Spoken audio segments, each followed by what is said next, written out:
Bine v-am găsit! Astăzi vreau să fac o rețetă veche pe care o folosea bunica pentru sarmalele cu păsat. Am pregătit aici 300 de grame de ceapă, am o ceapă roșie și o ceapă albă, împreună au avut 300 de grame. Pun peste ceapă 50 de mililitri ulei de floarea soarelui presat la rece.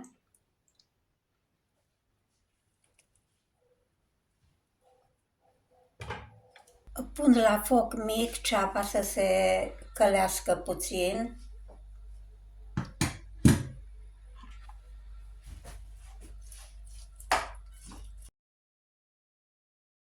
Am pregătit varza.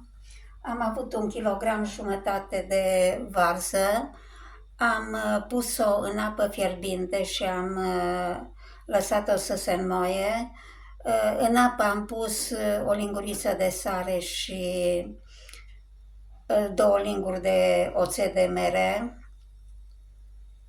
Am porționat frunzele de varză încât să pot să fac sarmalele. Aici am 300 de grame de păsat pe care l-am pus în apă, l-am spălat și după aceea l-am lăsat câteva ore la înmuiat. L-am scurs de apă și e aici pregătit hidratat ca să-l folosesc. Aici am un morcov de 250 de grame pe care l-am răsuit pe răsătoarea mică. Îl pun și morcovul peste ceapă.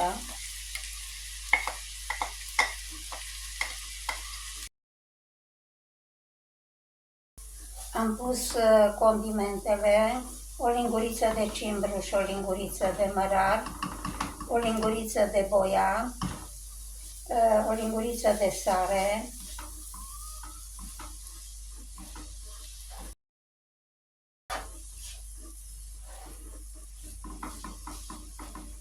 și piper boia puneți în funcție de preferințe și sarea. Acum adaug și păsatul.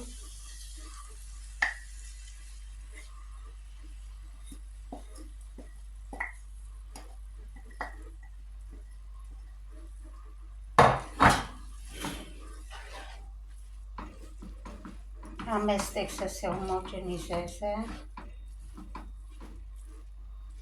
și mai țin cam 3 minute pe foc.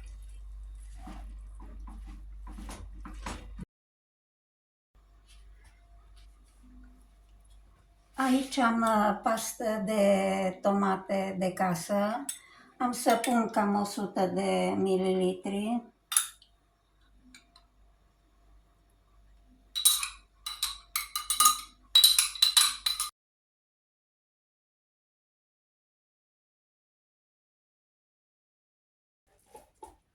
Și acum voi trece la făcutul sarmalelor.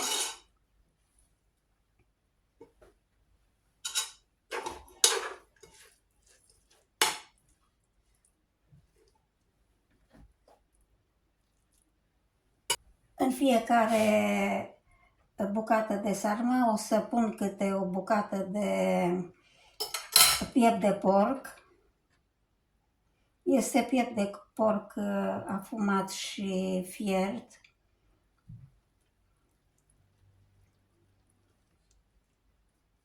Deci nu folosesc carne tocată.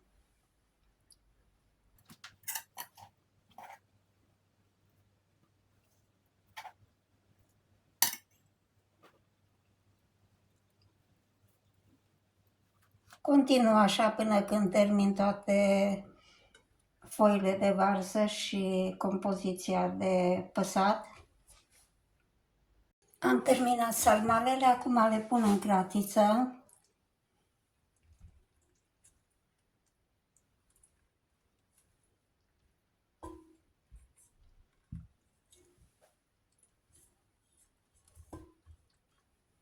Pe fundul cratiței am pus cotoarele care le-am tăiat de la frunzele de varză.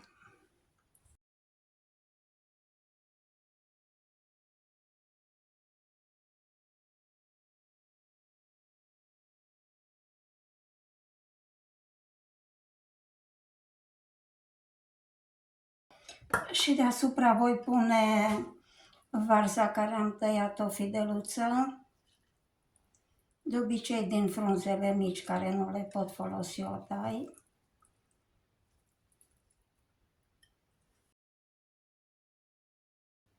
Am pus sarmalele în 3 straturi în cratiță. Pe fundul cratiței am pus cotoarele pe care le-am tăiat de la frunze ca să nu se prindă de fund. Am pus pe flacără mică cu o sită peste flacără și voi fierbe la foc foarte mic. Aici am apa în care am fiert frunzele de varză, în care am pus sare și oțet de mere. N-am aruncat-o, o pun peste sarmale. Și am să pun apă cam cu un deget peste nivelul sarmalelor.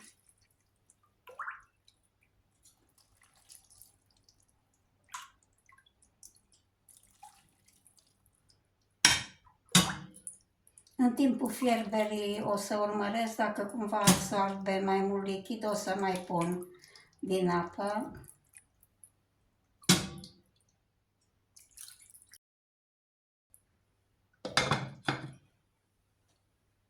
Eu de obicei le las la foc foarte mic, le las și 2, câteodată 3 ore să fiarbă așa încet.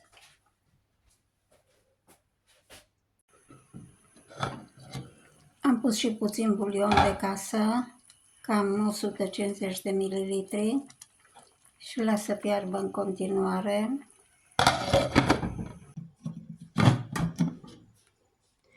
Au fiert sarmalele.